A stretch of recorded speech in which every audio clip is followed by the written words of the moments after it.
السلام علیکم ورحمۃ اللہ وبرکاتہ۔ الحمد للہ رب العالمین والصلاة والسلام على سید الانبیاء والمرسلین سید الاولین والآخرین وحبیب رب العالمین امام المتقین خاتم النبیین رحمت للعالمین شفیع المذنبین سیدنا ومولانا وشفیعنا وحبیبنا محمد بن عبد اللہ الامین وعلى آله وصحبه أجمعين ومن تبعهم بإحسان إلى يوم الدين واحشرنا في زمرتهم أجمعين آمين يا رب العالمين۔ سامعین محترم، آج کی ہماری یہ مجلس احکام و مسائل کی سیکھنے سکھانے کی یہ غسل کے بیان سے متعلق ہے۔ آپ جانتے ہیں کہ گزشتہ مجلسوں میں وضو کے تعلق سے بہت ساری باتیں ہمارے سامنے آئی کہ کن کن چیزوں کے لیے وضو کرنا فرض ہے، وضو کا طریقہ کیا ہے، وضو کی سنتیں کیا ہیں، وضو کے فرائض کیا ہیں، وضو کب ٹوٹ جاتا ہے، وہ ساری باتیں ہمارے سامنے آ گئی۔ جس طرح سے وضو کا درجہ بہت زیادہ اہم ہے، اسی طرح سے غسل کا بھی طہارت سے بڑا تعلق ہے۔ چند صورتوں میں انسان پر غسل واجب ہو جاتا ہے، پھر جب تک وہ غسل کرتا نہیں ہے اس کے لیے نماز پڑھنا، قرآن پڑھنا وغیرہ وغیرہ حرام ہو جاتا ہے۔ تو آج کی اس مجلس میں انشاءاللہ ہم انہی چیزوں کا جائزہ لیں گے اور غسل سے متعلق کچھ باتیں ہمارے سامنے آئیں گی۔ چنانچہ سب سے پہلے ہم یہ دیکھتے ہیں کہ غسل کب فرض ہوتا ہے۔ غسل فرض کب ہوتا ہے؟ ٹھیک ہے، تو دیکھیے مرد پر 3 چیزوں کی وجہ سے غسل فرض ہوتا ہے۔ کتنی چیزوں کی وجہ سے؟ 3۔ نمبر 1 جنابت، نمبر 2 احتلام، نمبر 3 موت۔ اور عورت پر مزید 3 چیزیں ہیں، ان 3 چیزوں کے علاوہ مزید 3 چیزیں اور بھی ہیں۔ حیض کا خون بند ہو جائے، نفاس کا خون بند ہو جائے اور ولادت، یعنی اگر بچہ پیدا ہو جائے اور نفاس کا خون نہ آئے، ایسا ہو سکتا ہے کبھی کبھار، تو اس وقت بھی ولادت پر ہی اس کو غسل کرنا فرض ہو جائے گا۔ فی الحال ہم چونکہ مرد سے متعلق باتیں ذکر کرنا چاہتے ہیں، بلکہ پہلی 3 چیزوں کا تعلق مرد اور عورت دونوں سے ہے۔ اس میں سب سے پہلے ہے جنابت، یعنی صحبت کرنا۔ تو ایسے وقت میں مرد اور عورت دونوں پر غسل کرنا فرض ہو جاتا ہے جب صحبت کی جائے۔ ٹھیک ہے، اس کے بعد ہے احتلام۔ احتلام کا مطلب کیا ہے؟ احتلام اصل میں کہتے ہیں خواب میں اور نیند میں انسان کو احتلام ہو جائے اور منی نکلے۔ یہاں پر اس سے مراد بیداری میں نکلے یا خواب میں نکلے، دونوں صورتوں میں غسل فرض ہوگا۔ آپ اس کو احتلام کہیں اگر خواب میں نکلتی ہے تو، اور اگر بیداری میں نکلے تو اس کو انزال کہتے ہیں۔ تو دونوں صورتوں میں خواب میں منی نکلے احتلام ہو جائے، یا بیداری میں جاگتے ہوئے منی نکلے جس کو انزال کہتے ہیں وہ ہو جائے، دونوں صورتوں میں اس پر غسل فرض ہو جاتا ہے۔ اور بہت سی مرتبہ ایک بات کا خیال رکھیں کہ جنابت جو کہا جاتا ہے وہ صحبت کو بھی کہا جاتا ہے، مطلب صحبت کرنے کی وجہ سے جو کیفیت ہوتی ہے اس کو بھی جنابت کہتے ہیں، اور احتلام یا انزال ہو جائے اس کو بھی بہت سی مرتبہ جنابت ہی کہا جاتا ہے۔ البتہ یہاں پر دونوں چیزوں کو الگ الگ ذکر کیا گیا ہے تاکہ بات سمجھ میں آ جائے، یعنی صحبت کرے تب بھی غسل فرض ہوتا ہے، اور خواب میں یا بیداری میں منی نکلے صحبت کے بغیر ہی تب بھی غسل فرض ہوتا ہے۔ ٹھیک ہے، اس کے بعد نمبر 3 پہ ہے موت، یعنی اگر کسی کا انتقال ہو جائے تو زندہ لوگوں پر فرض ہے کہ وہ اس کو غسل دیں،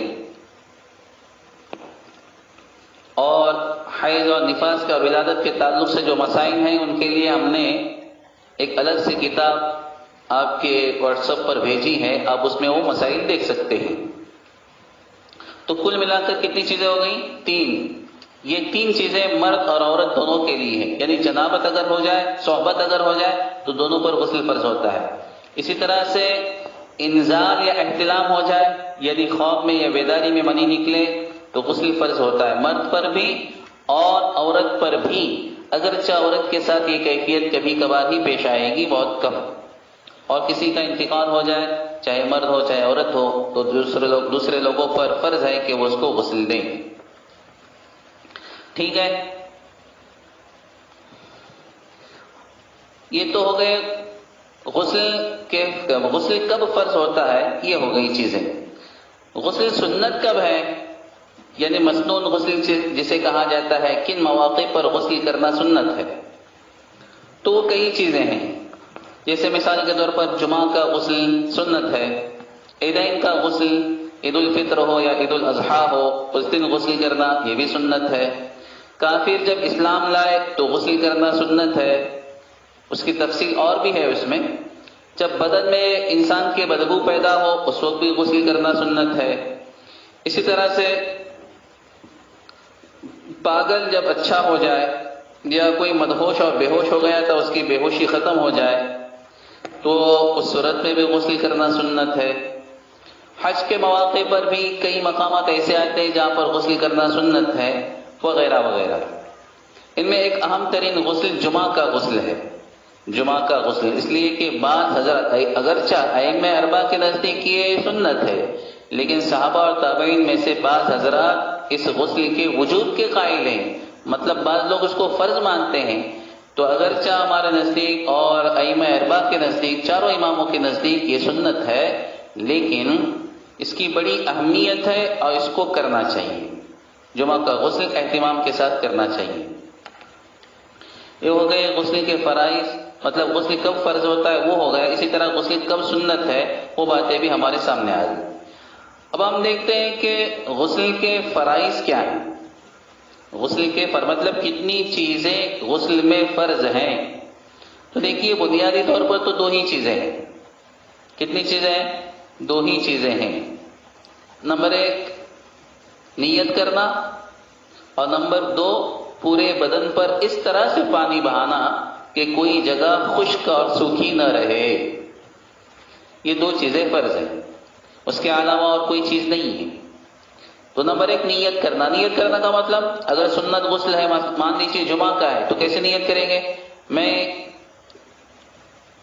مطلب ہم کو تو اردو میں بھی کہہ سکتے ہیں، عربی میں بھی کہہ سکتے ہیں، اپنے دل میں بھی کہہ سکتے ہیں، میں جمعہ کا غسل سنت غسل کرتا ہوں جمعہ کا، ٹھیک ہے۔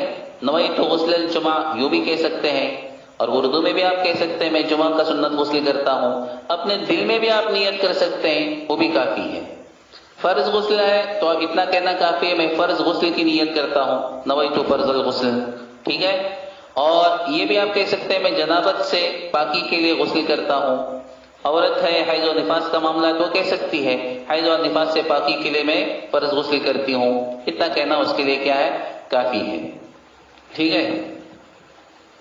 اور دوسری جو چیز تھی وہ یہ کہ پورے بدن پر اچھی طرح سے پانی بہانا کہ کوئی جگہ خشک نہ رہے۔ بال برابر جگہ بھی پورے بدن پر خشک نہیں ہونی چاہیے، اس لیے جو چیزیں چھپی ہوئی ہوتی ہیں جیسے کہ آنکھوں کے گوشے ہوتے ہیں، ران کے درمیانی حصہ ہوتا ہے، بغل کا جو حصہ ہوتا ہے وہ ہوتا ہے، اسی طرح سے کسی کے انگوٹھوں پر یا پیروں کے انگوٹھے پر وہ سلوٹیں پڑ جاتی ہیں تو وہاں پر تو ان جگہوں پر بہت ہی اہتمام کے ساتھ اور خاص دھیان سے پانی پہنچانا چاہیے تاکہ کوئی جگہ خشک نہ رہے۔ کان کا جو ظاہری حصہ ہے نا، کان کا اندروں نہیں، کان کے ظاہری حصے تک پانی پہنچانا ضروری ہے، جو باہر سے نظر آتا ہے اس کا خاص خیال رکھنا چاہیے۔ کلی کرنا، ناک کے اندر پانی ڈالنا یہ ضروری تو نہیں ہے، لیکن بہت سارے حضرات نے کہا ہے کہ کلی بھی کرنا چاہیے، اور ناک کا جو قریبی حصہ ہے جس کے اندر ہم وضو کے اندر پانی پہنچاتے وہاں تک پانی پہنچانا یہ بھی کیا ہے؟ سنت ہے، اور تھوڑے اہتمام کے ساتھ وہاں پر بھی پانی پہنچائے، اگرچہ اندر تک پانی پہنچانا اور کلی کرنا فرض نہیں ہے۔ غسل کی سنتیں کیا ہیں؟ بہت ساری چیزیں ہیں، جیسے مثال کے طور پر ہم یہ کہیں گے غسل کے شروع میں بسم اللہ پڑھنا، یہ بھی سنت ہے۔ بدن پر جہاں کہیں ناپاکی ہو اس کو پہلے الگ سے دھو ڈالنا، یہ زیادہ بہتر ہے۔ مسواک کرنا، وضو کرنا۔ اگر چاہ ایک بات دھیان میں رکھیے کہ جب فرض غسل ہوتا ہے نا، میں انشاءاللہ بعد میں بھی اس کو ذکر کروں گا، جب فرض غسل ہوتا ہے تو اس میں سنت غسل خود بخود جب فرض غسل ہوتا ہے تو اس میں وضو تو آ ہی جاتی ہے، اس میں وضو آ جاتی ہے۔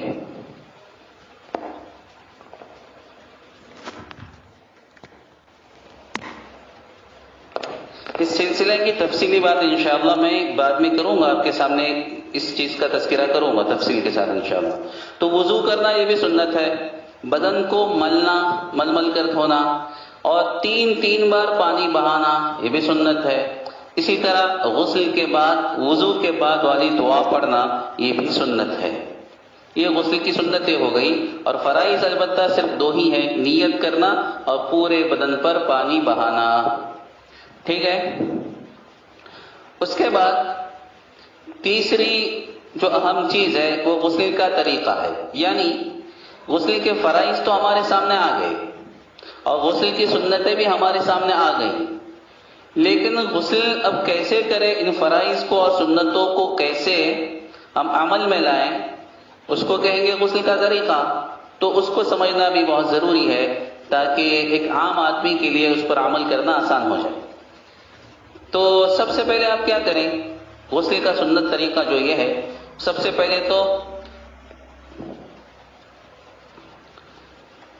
آپ بدن پر جہاں کہیں ناپاکی ہو یا گندگی ہو پہلے اس کو اچھی طرح سے دھو ڈالیں، ٹھیک ہے۔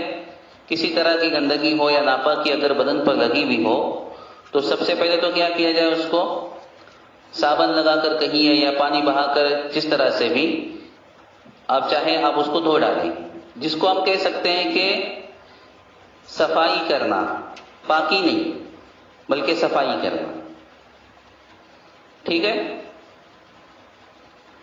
اگرچہ نجاست اور ناپاکی لگی ہو تو اس کو دھونا واجبہ ضروری نہیں ہے، جب آپ غسل کی نیت کریں گے تو وہ دھل جائے گی، اس کے اندر وہ بھی نکل جائے گی، لیکن سنت طریقہ یہ ہے کہ پہلے بدن پر آپ کے جہاں کہیں ناپاکی لگی ہو یا گندگی لگی ہو اس کو ہم پانی سے، صابن سے اچھی طرح سے دھو ڈالیں، جس کو ہم کہہ سکتے ہیں کہ صاف ہونا، ٹھیک ہے۔ تو صفائی حاصل کر لیں۔ پھر اس کے بعد کیا کریں، اس کے بعد آپ وضو کر لیں، وضو پوری وضو کر لیں۔ حضور پاک صلی اللہ علیہ وسلم سے دو طریقے ثابت ہیں، آپ پوری وضو کرتے تھے اور صرف پیروں کو باقی رکھتے تھے۔ کبھی تو ایسا ہوتا تھا کہ شروع میں ہی پوری وضو کر لیتے تھے، اور کبھی ایسا ہوتا تھا کہ پوری وضو کرتے تھے صرف پیروں کا دھونا باقی رکھتے تھے اور غسل کے بعد دوبارہ پیروں پر پانی بہا لیتے تھے، یہ بھی ایک طریقہ ہے۔ تو بہتر یہ ہے کہ آپ شروع میں ہی پوری کیا کر لیں، وضو کر لیں، ٹھیک ہے۔ تو آپ کا بدن صاف ہو چکا، اور صاف ہونے کے بعد اب آپ نے وضو بھی کر لی، ہو گئی بات۔ اب اس کے بعد اب غسل کی نیت